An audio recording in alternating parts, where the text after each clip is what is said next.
I won't lie to you, pal. If it wasn't for you, we wouldn't be here today. Because I was actually ready to bug out of this one.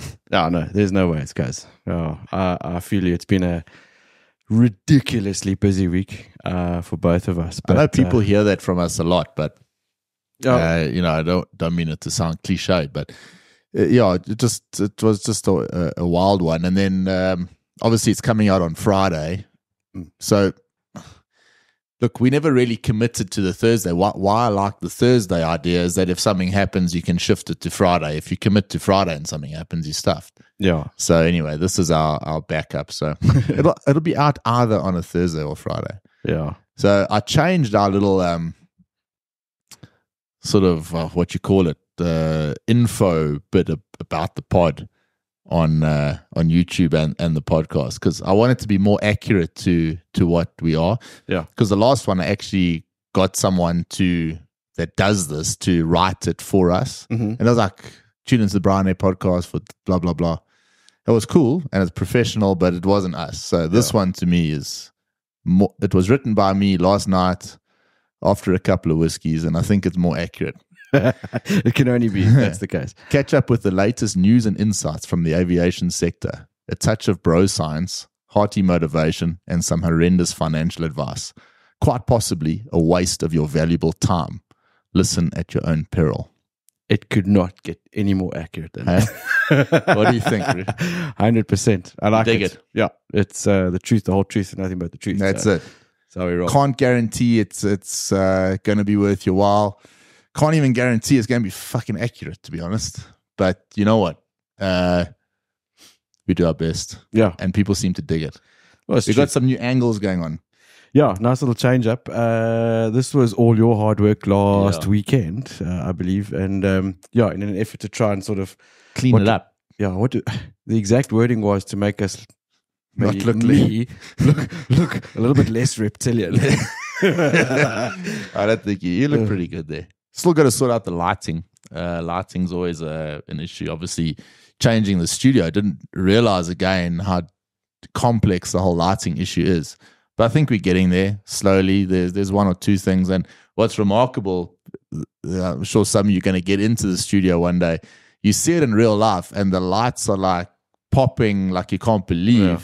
But then when it comes out on video, it's ever so slightly different. But I dig it. And Paul, I'll tell you what, this whole podcast is such an important thing. I think, for our own well-being, our own sanity. And we've said it before, and again, going down the cliche route, but this is actually where you and I get to spend a bit of time together and have a chat. And that's why I changed that thing to say, quite possibly a waste of your valuable time. Yeah. Because at the end of the day, we're trying like hell with this thing, and sometimes it works, sometimes it doesn't. But it's certainly not through lack of effort. And you know what I liked with us last week when we decided to change things in here, and I think there is an improvement today in terms of how it looks. Yeah. But it's also having the courage, and I suppose this goes deeper to other people, and it's not quite an advisory, but when something isn't quite right, having the courage to sort of say, hang on, it's not right, it can be better. Go put the effort in and go and try and make it better. Yeah. And even if you take a step back, you know that, hey, okay, that's not the direction to go. We need to push in another direction.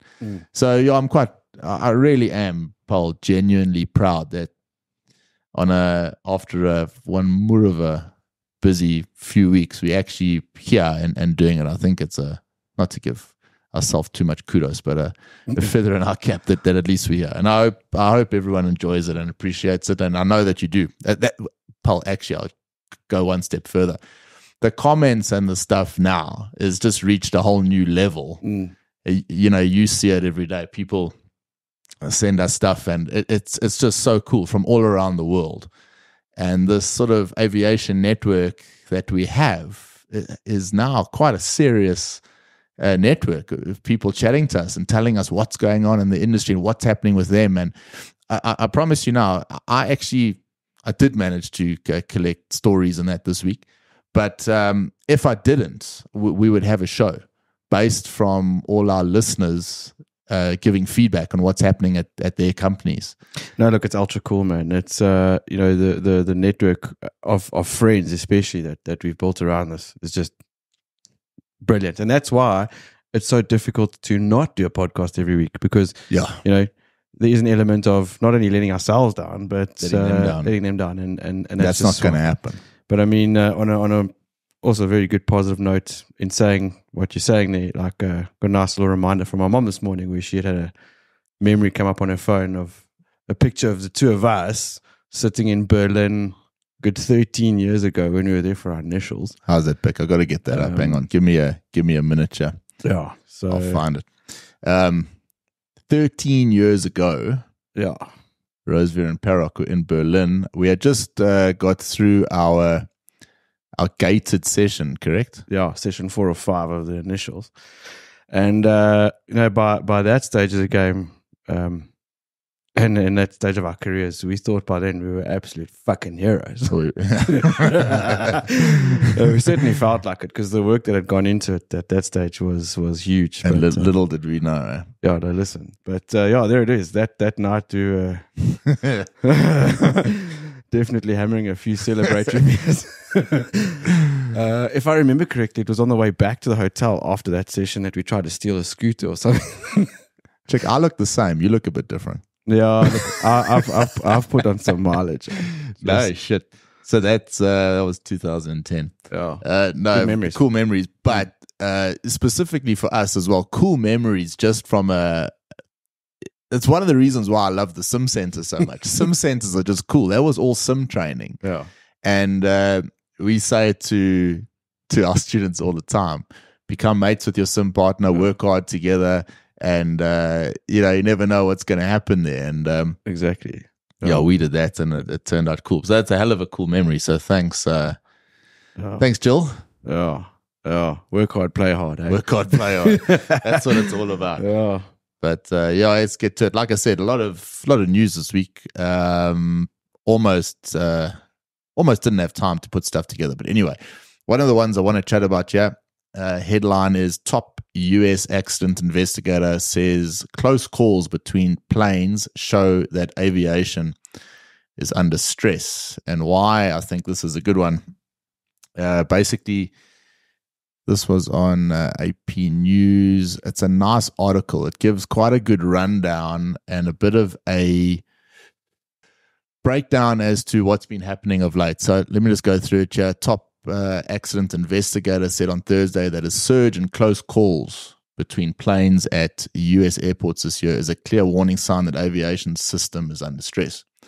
While these events are incredibly rare, our safety system is showing clear signs of strain that we cannot ignore.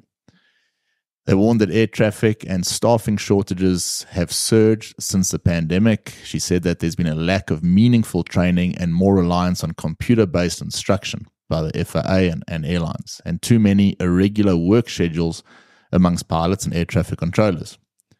Where you end up with that is distraction and fatigue, she told the aviation subcommittee. You are missing things and you're forgetting things. The NTSB is investigating 6 close calls, or what aviation insiders call runway incursions. The FAA identified 23 of the most serious types of close calls in the last fiscal year. And on top of that, the article goes on to talk about pilots' mental health. And that's what I want to jump to you and chat to you about it afterwards, because this is a bit of a bandwagon thing and I want to see where you stand.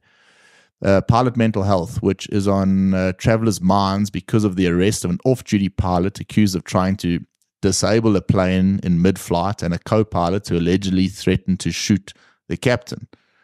Critics have pointed out that the federal screening relies on pilots to disclose whether they are tackling medication or any mental illness during depression, including depression, I should say. And the article goes on, and it's quite a nice one because it breaks everything down to what's happened of late. But this pilot, this whole mental situation, we've chatted about it on the show. I think probably the last 3 weeks in a row. There's been some aspect of it, and a lot of the time we talk about it in a bit of a jokingly way because there's two angles to look at it. The advisory last week was a Gordon Ramsay podcast on the High Performance podcast. Yeah, and if you know Gordon Ramsay, or if you've seen him on TV, you'll see that obviously he's got a saying: if you find it too fucking hot, then get out the kitchen. And a lot of it, I think a lot of our listeners, the type of guys that we have, probably, and I say guys because 99.4% of our listeners are dudes. Thanks, Caroline. Okay. You make other ones. So that's the one angle.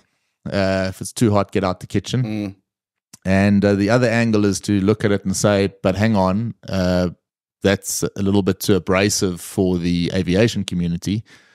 And piloting an aircraft with a whole lot of people on board, one has to take a slightly different look because not everyone, and certainly most people, do not have that type of discipline type attitude. So where are we? Are we saying if this job isn't for you, go and work elsewhere? Can't really say that because the aviation industry is incredibly short of personnel, so can't quite do that. Or does the aviation community need to do a bit more for these pilots? And that's where I actually want this conversation to go, because there's people jumping on the bandwagon about this. When you go into these, incredibly reliable news sources like Instagram, where you've got, a first officer at some airline that's now, jumped on the mental health side of things. Fine. If there's a mental health issue, what are you doing about it? And that's kind of my mood today, is a one where if there is a problem, what are you going to do to fix that problem? Are you talking about you as the individual, or you as the industry, or you as the company that you're working for? It depends. So if the company you're working for has got this, let's start at the smaller scale. Let's start micro. So you as the person, you see that there's a problem in aviation when it comes to mental health at the moment. Posting something on Instagram is not going to help the pilots that are dealing with mental health. No. And a lot of the things we're seeing in this day and age, it's quite common. I mean, no doubt Al Macaulay will have a comment about this as well. Yeah, it's quite common because that's what you've got this signaling thing that goes on. So if I put out a post today, and the Bryan Air podcast is all about supporting pilots with mental health issues, it looks like we're doing good, but we're actually doing absolutely stuff all. Yeah. We're doing stuff all for the pilots. We're doing stuff all for the airlines that are employing these pilots. And most of all, you're doing stuff all for those passengers that are in the back of the aircraft flying with these pilots with mental health issues. Yeah. Now, there clearly is fatigue going on. There's changing rosters. There's all sorts of things that are going on. We know about that. And those things over time do have an impact. So what is the biggest thing that's causing? Is it the roster changes? Is it the continued months flying 100 hours? And if it is that, you need to start pushing the authorities and the bigger organizations and setting up campaigns. We made fun of last week of this that Stop Oil crowd. Yeah. You can make fun of them, but they're actually out there. They're actually out there with their stupid orange paint doing something. So it's quite easy in life you've got these issues, and I'm just going to post about it, and then I'm on my way. And everyone thinks that I'm doing a good job because I'm on that side. You're doing stuff for. Yeah. No one's really got this figured out. I mean, you remember, was it after the German wings, when that clown went and flew the 320 into the mountains? All those people. That was prior pandemic. It was, that was what? I don't know. Good, maybe 8 years ago or something like that. And just after that, the industry's answer to assessing pilots' mental health was, have you filled this little questionnaire in when you go to your medical? Yeah. Which, I mean, let's be honest. Is that the answer? That's just ticking boxes, man. I mean, you could sit there and answer whatever the fuck you wanted. Tick the boxes, hand the form in, off you go, boom, boom, boom, sign, sealed it, off you go. Yep. It wasn't enough, I don't think. But it is a contentious issue because who's actually got the right answer as to how you go about, first of all, assessing it and then solving it? I don't know. Yeah, I like we said at the beginning, could be a waste of your time, this show. And it wasn't that we have the answer. I don't. I don't. But what I certainly don't like is all these accounts that profess to claim to be doing their bit to assist pilots with mental health issues, but have they made themselves available so that their phone number is publicly available so someone with a mental health issue can make a phone call to them? I believe that Mayday South Africa did that. They had people you could actually phone. Yeah. And it was, I think there was a while that they were actually trying really, really hard. Well, yeah. But it was also in the middle of like COVID and that where people were like very confused as to what's bullshit and what's not. Yep. So I like that story because I think it is a problem. I think that long work days in the flight deck over a period of time probably do have an impact on your mental health. Your home life probably takes a bit of a dip. We saw it during the pandemic when we were big proponents of, hey, you've got all these transferable skills. Go out and do something with those skills. Yeah. And we saw that pilots are actually not interested in doing anything else. It's not that they don't have the skills. They just want to fly aircraft. So you're in this industry where there is now a proper known mental health issue. And I wonder how something is going to be done about it. Not only that, like I think with things like, over exhaustive rosters and everything, one of the more dangerous aspects of this is pilots being flown to the point where they actually start losing interest in the job. They're not as passionate about it anymore, so they lose interest. When you lose interest, you become complacent, and complacency leads to a safety issue in the cockpit. So, what makes someone lose interest in the job? The fact that you're working hard, or the fact that you lose passion for what you're doing? I mean, the reason we are here today doing this podcast is because we're passionate about what we're doing. If we weren't passionate about it, we wouldn't give it two shits, and this wouldn't happen. Okay, but same thing with flying. Does passion come? Where does passion come from? I think passion comes from a bit of career progression as well. Is it with flying that so you get your comm, you get your ATP, you get your first job on a turboprop or probably on a jet these days, and then you get into an airline, you work your way up, and then you become an airline captain and maybe a management pilot, whatever. Yeah.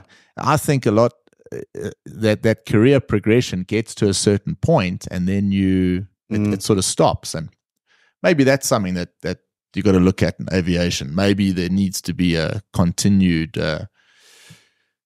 career growth path, and maybe that's where a lot of the stress comes from. Anyway, I found that quite interesting. I think it's something we're going to hear a lot more of it. There's going to be more stories that pop up. Yeah. So let's keep our eye on that one.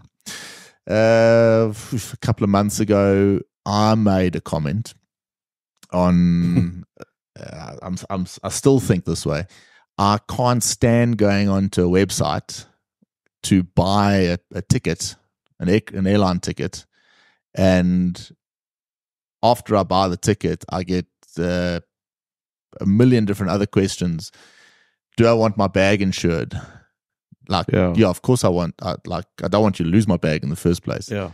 Do I want to choose my own seat? Yeah. Well, I don't want to sit separate from my wife, so I do. Do you want a hard car at the other end, the most common one? And I made the comment, to me, that's bullshit. Shouldn't be there. Al Macaulay again jumped up and said, Oaks, realize that the margins are so small, particularly on low cost, that those ancillary fees are vitally important. So article came out, this tourism update. Quite like this mag, actually. While airlines are unbundling the cost of airfares into ancillary fees, the model is proving to be a lucrative revenue stream and will generate close to 118 billion US this year. So, in other words, shut up, Bryan. No, without this happening, I actually dig this article as well because I saw a post on social media this week by a woman who boarded a Sapphire flight, and she had ticked the box that said, she'd paid for priority check-in or boarding or a priority boarding, so that she can get in, so she can get her bag in on the overhead locker first, because that's one of her bugbears. It's one of those nuisances. She stresses about that. It's nothing worse when you get into an airplane and you can't get your bag in, and now you've got some valuables in there. Then they take your bag away and say, "Oh, no, we're going to put it in the cargo hold," and then you spend the rest of the flight stressing your balls off as to whether you're going to get that bag. So I get it. Some people fall into that, tick that box, pay the extra money, and boarded a flight this week. And when they were going down the gate, what's that corridor thing? Yeah. The door.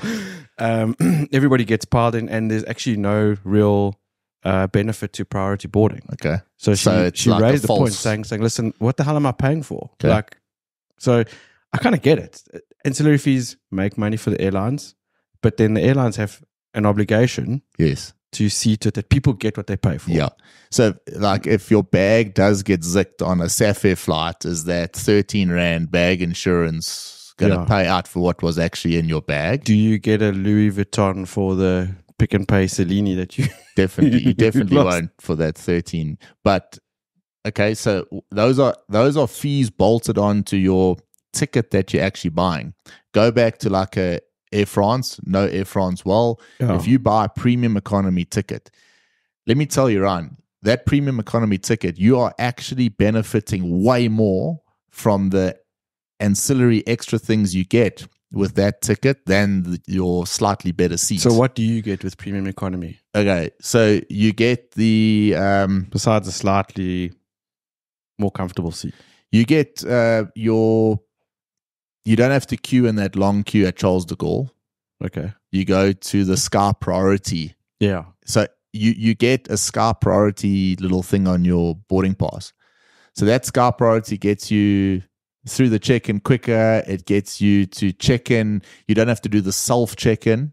You can go to an actual check-in counter, give them your bag, and do your thing. But Ryan, that 2-hour wait to Charles de Gaulle, if you went to those economy passengers that have been there for an hour and a half standing in that queue, and you said, had you had the option to buy this ticket, 2 days ago, would you have bought the expensive one? A lot of them would say yes. And when you actually get on the aircraft, the food's pretty much the same as economy, and the seats is it's okay, it's average. It's that other stuff. That Sky Priority is worth everything. It's actually a funny human experiment. I mean, I remember sitting in Paris watching it. I mean, we didn't have the option. We got the cheap seats as pax and crew, but you'd sit and watch people in those lines. Yeah. And like you say, you're queuing there for an hour and a half with 500 other odd people. Yeah. And then you watch the business class oaks cruising straight from the lounge, straight onto the airplane. Yeah. And the looks that those oaks get from the economy.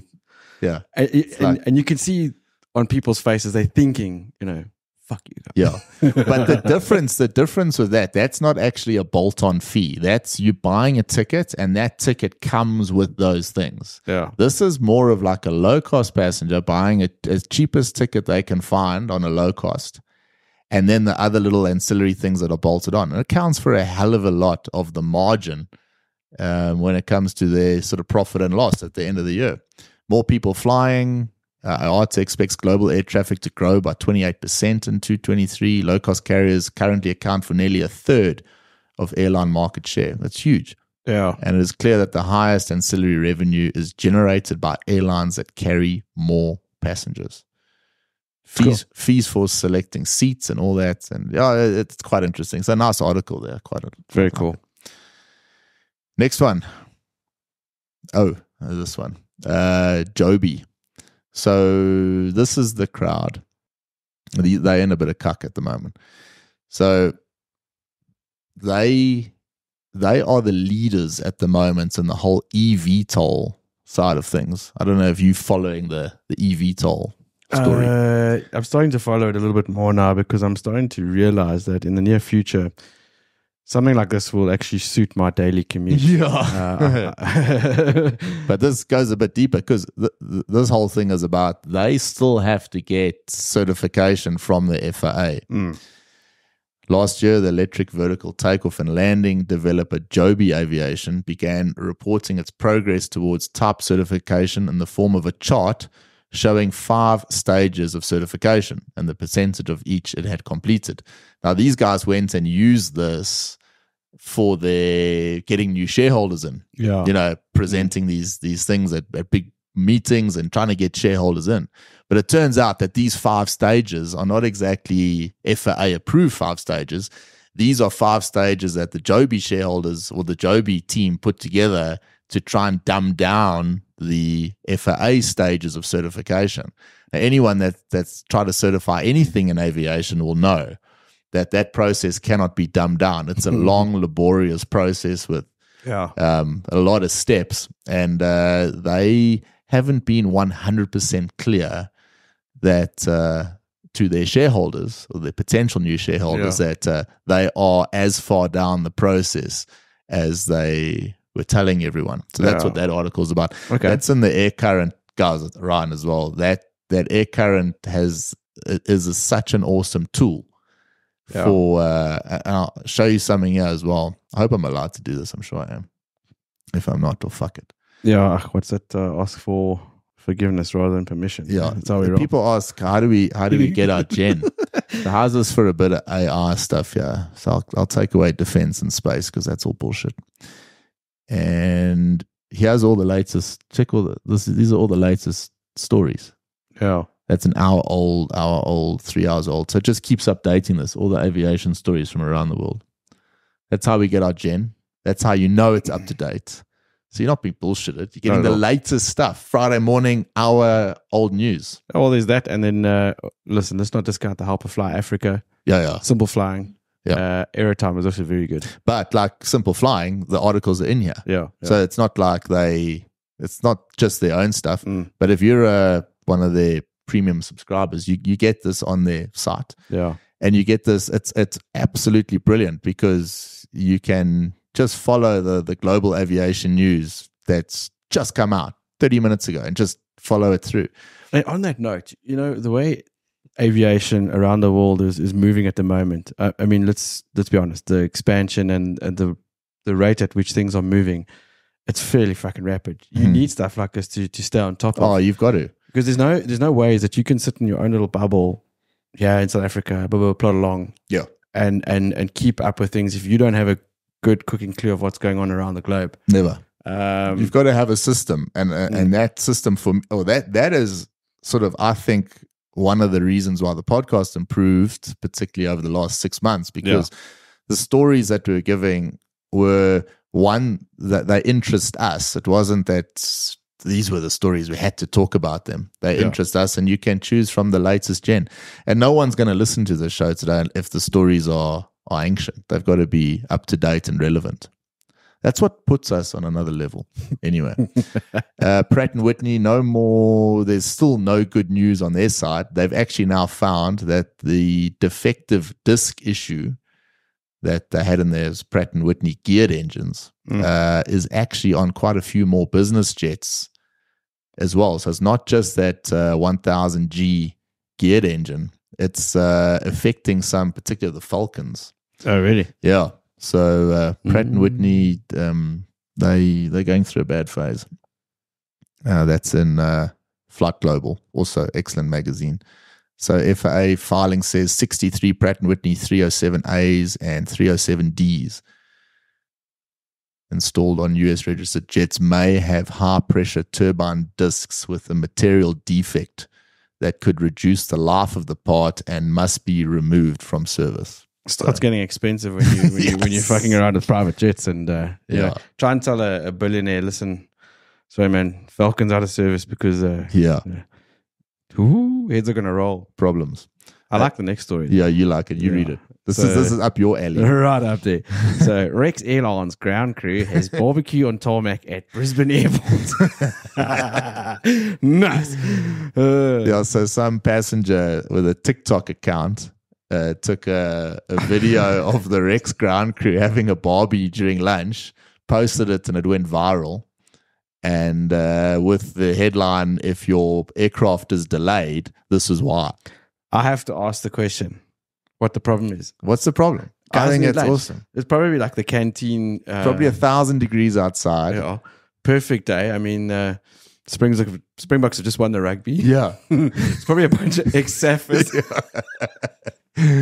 that are working there that decided now's a good time for a bra. Love it, man. Yeah.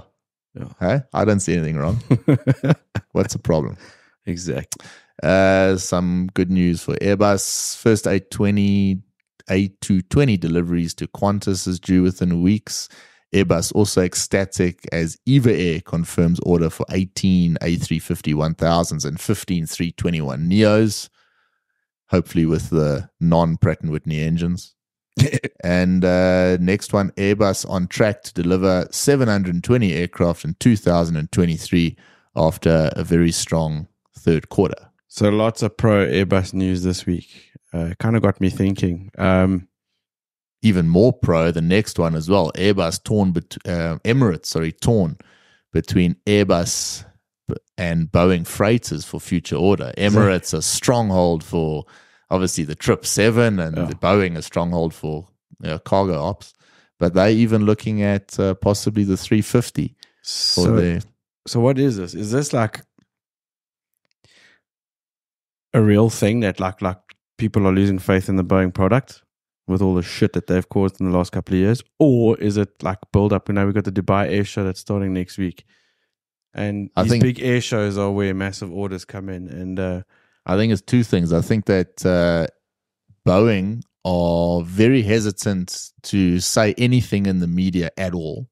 So they basically got this very sort of low-key media approach. They don't want to get caught on the wrong side of the media shitstorm that they were under with the Maxes.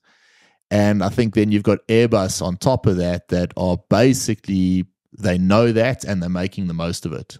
So they're going off to Emirates and they're saying to them, hey, come forget about that 777X. It's never going to happen.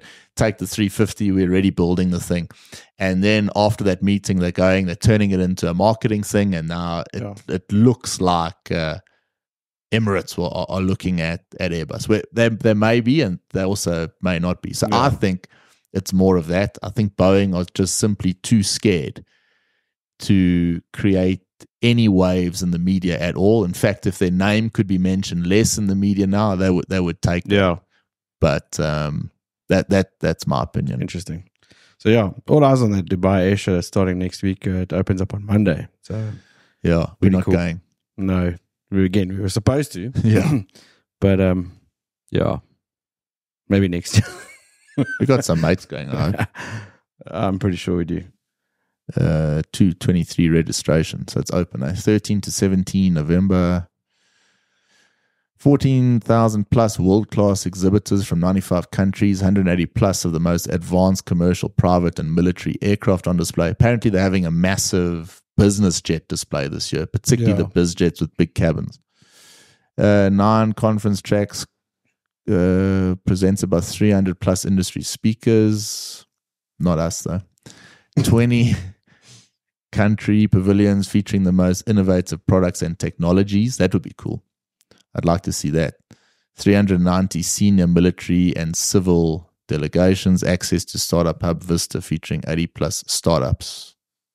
Link in the notes if you want to go to Dubai.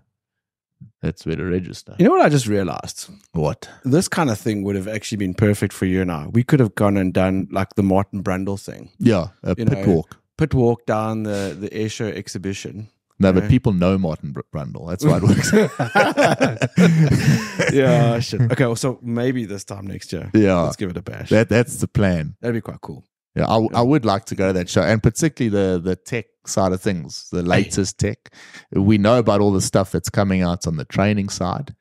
VR, obviously, AR as well. Massive, man. It's going to change totally the way we train. Yeah. And particularly, simulators maybe a bit later, but the way you learn your technical, sitting in a classroom with your books or even your CBT training. Now with the whole AR side of things, you can actually be sitting in the flight deck. You can look at a particular system panel And then the AR side of things gives you all the gen that you need about that system, what it's powered by, where it's powered, how many you've got. And that makes more sense to me. No, look, it's immersive. People, I think, will learn better when they can see, touch, hear, and things are a little bit more tangible. I mean, the days of like when we did our CRJ conversion, the hydraulic system of the CRJ, right? Yeah, that's cuck. That just puts you to sleep. Yeah. So this works is for cool. now, but it's definitely getting better with all this kind of advancement. Yeah, the doing your first walk around. Yeah, in real life with the blaring APU is not the best time to learn. So now you can actually do a proper walk around yourself around the aircraft with your AR goggles on and that. I'm keen to see how that goes, and I think it is going to be a. And the cool thing is like with that sort of technology, you get to see what an airplane should look like when it's in good condition, as opposed to, don't worry about that. That's normal for you. That's normal for us. Yeah, leave it there. 100%. Yeah. This next story you found, Aeromexico. Yeah, how's this like? A flight attendant was seen filming up a passenger skirt during boarding. Now, there's a picture of this dude, actually. I had a bit of a laugh because I thought, I don't find this funny because, like I said, if this was your daughter, that oak's going to get a fucking harding.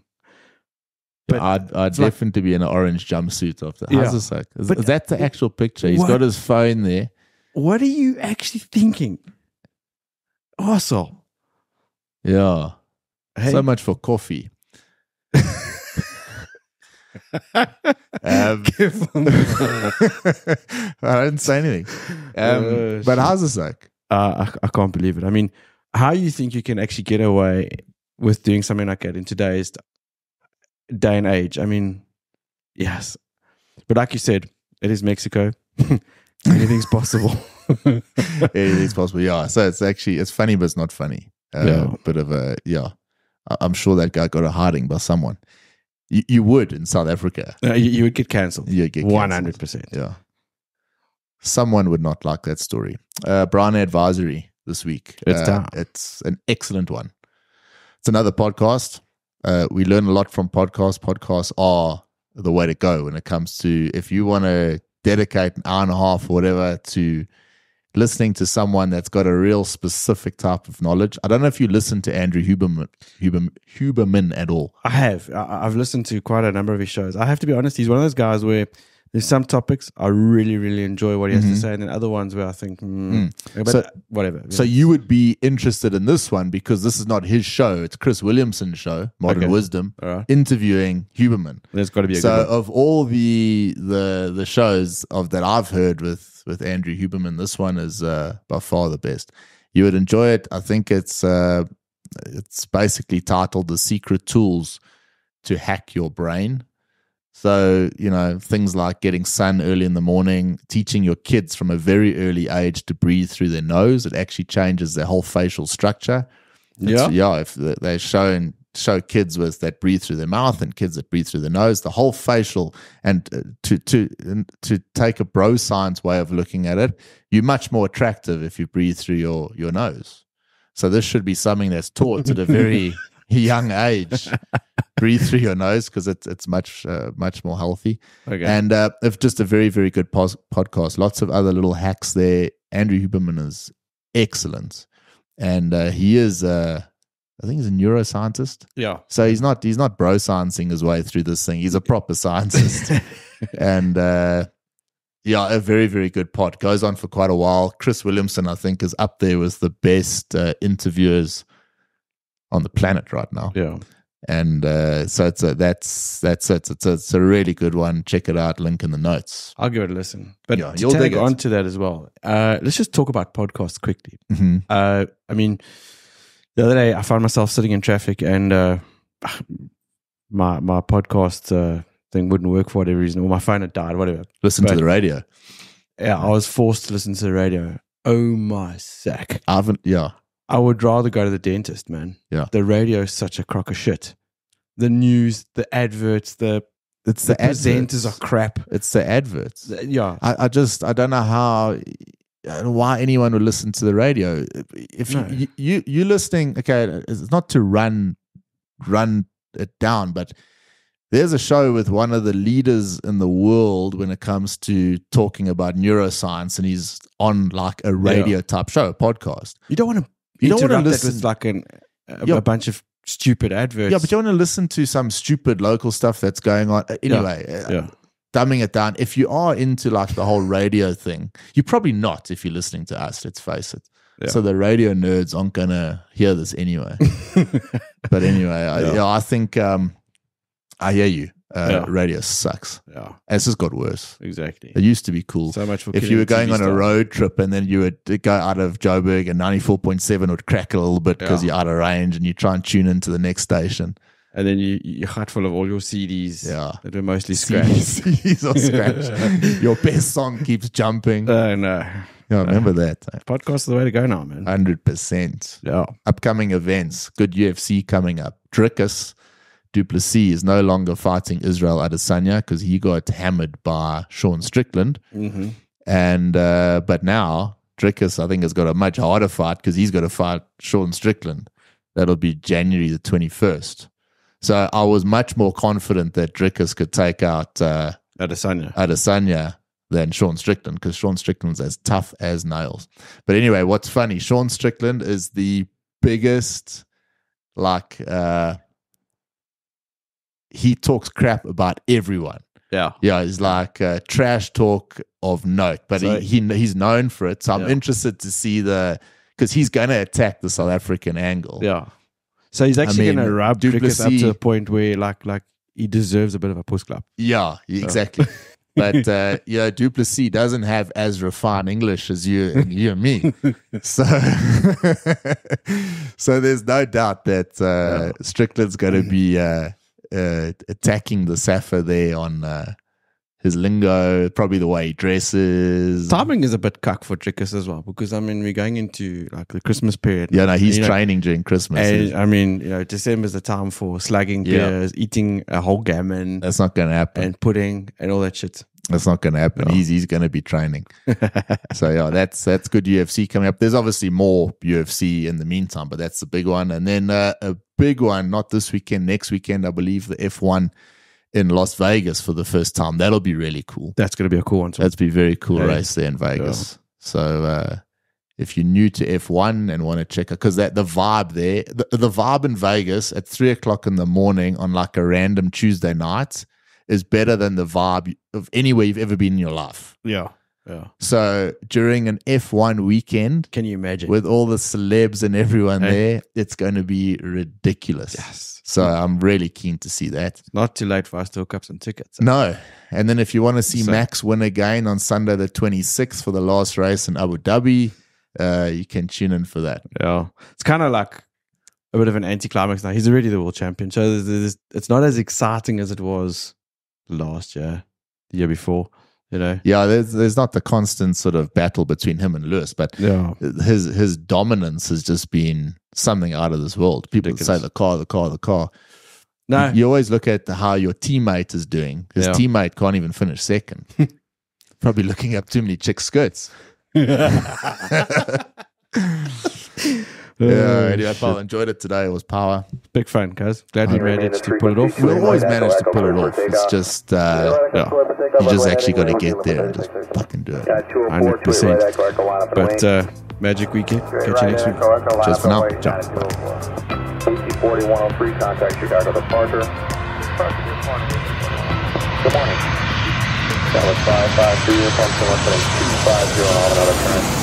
Left heading 250, Sky 553. Tower runway 34. Runway 3494 for now, stand November short of Echo Echo, and we'll work that out. You can expect the full length for departure. November short of Echo Echo, runway 3495. Skywest 553, uniform, turn left heading 220 and contact Chicago departure. Left heading 220, contact departure, Skywest 553, uniform. United 204, fighting 270, 28 right, Echo Echo cleared for takeoff. 28 right at Echo Echo cleared for takeoff, heading 270, United 204. Sky 5169.